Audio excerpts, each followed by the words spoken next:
So the last video I showed cutting off the fitting with the hacksaw, and showed how I determined the size a little bit. I measured this piece, not this opening.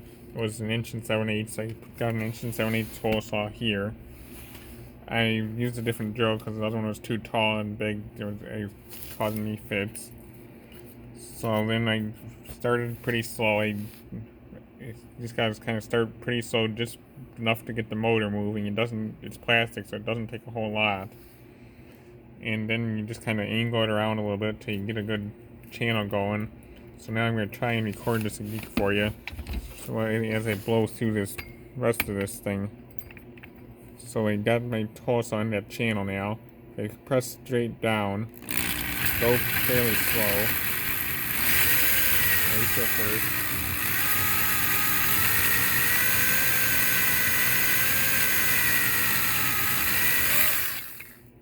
And here and there, check your progress. You can see that little pink line there. That's the seam. So I gotta get all the way down there, but I don't want to go too far either. I might have to go to a different size hole saw too, because these things taper off, like you can see here. So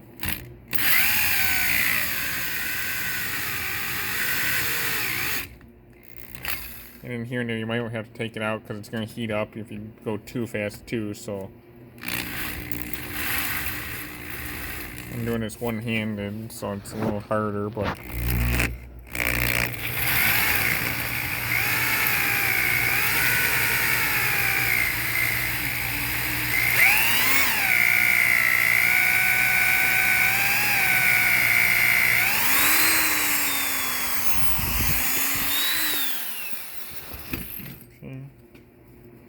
And now you can see I got a pretty good path going there. And it warmed up a little bit and it's pretty thin, so when I did this I had to take out a whole reducer fitting. But you can, and I can probably go a little bit more because I got that channel there, so I still got some room to go. I'm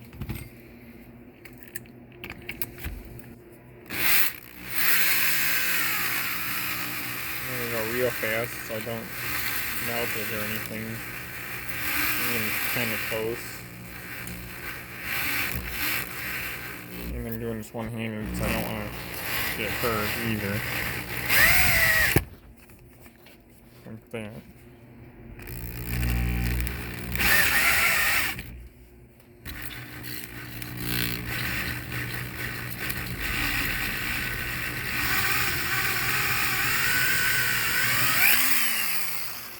Check the progress. Looks like I might be most of the way through. Still got a little ways I can go.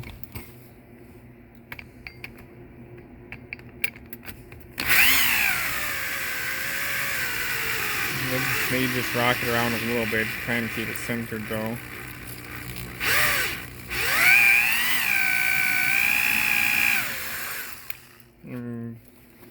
I went a little beyond, but there you go. Fitting is now out. Then you can take some, let me see what I got here. You can take a file or sander, sandpaper, whatever. Had some of that stuff here. Okay, if I got a file. So then you can take like a rat tail file, clean up a little bit. And then I'd go over with some fine sandpaper too, just give it a little clean it up. And if this was, ideally this would be the same size as this one. So let's see what I can do. Find a good tape measure.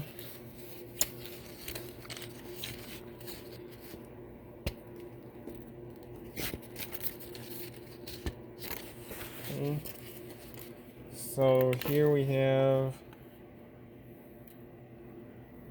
that is basically 1 there. You should have very similar here. It might be slightly bigger if I didn't do it right, but that looks like 1 7/8 to me. So in worst case, you sand it down a little bit, and it's a little too big. It's facing down like this. That's kind of what I had. I just put a lot of glue in it, and it was fine. You got this whole bezel here, so as long as it's not really like pressurized, it's just a drain line. So, and the other thing I did too, and I had to take out a reducer fitting. I had like an 1.5 to 2 inch reducer. I had to take out the outer piece with like whatever size that was. I think it was like a 2 3/8 or whatever, or some 1 3/8 maybe. I don't remember. Anyways, I used that. Then I used a different hole saw and then took out the center pipe, which is 1.5 inches. So I probably used this hole saw or something similar to that to take out the 1.5 inch piece.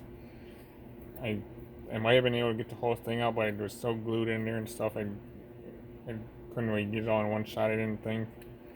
And the other thing I did find too is you can, if you have to take it a little bit off, it's too small or whatever, your hole here is too small. Instead of going to like, if you don't have like, if the hole saw is like becoming certain sizes, if your hole can't get a hole saw that size, you can take this, take your drill, take your hole saw, at least the carbide ones. This is just, I think, a bimetal. But like if you have a carbide one, you can probably see a difference.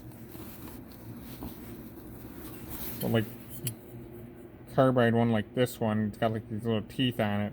That'll actually help you a little bit more, and it'll take out some stuff, and you just run it backwards, and that'll make it a little bit bigger.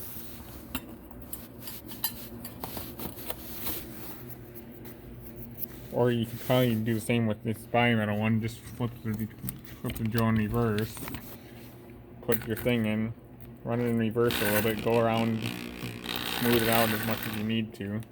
Obviously, do that before you sand it, but that's how I would suggest taking out a PVC fitting if you don't have any other option.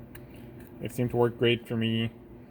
I've seen plumbing forums online and stuff say you can do things like this. I don't really know code or anything like that on these type of things. It's just drain waste vent pipes. There's not really any pressure to it. I don't know how this would work if this was like a horizontal run. You might have a little issue. If it's like this and you just have a line going down it. So what I had like a big main line and a fitting coming off, and another thing, and they had the line was just too small. So I made it bigger. But that nobody saw really did it this way. I saw online, so that's why I'm doing this. Recording this for you guys. And I didn't like that heating idea. Some people said you could use like Dremels and files and whatnot and chisels, and I was like, that's it's going to end bad. It's going to chip the plastic. PVC is kind of brittle. So, and the heating it, I tried there with the electric torch. A little. I tried it with heating it with the fitting with this, and it just softened the plastic and it just started twisting around. I was like, that's not going to do anything for the glue. So this was the best option. It worked for me. It seemed to work again. So your mileage may vary, but I think as far as I'm concerned, this is the way to take out PVC fittings if you absolutely had to.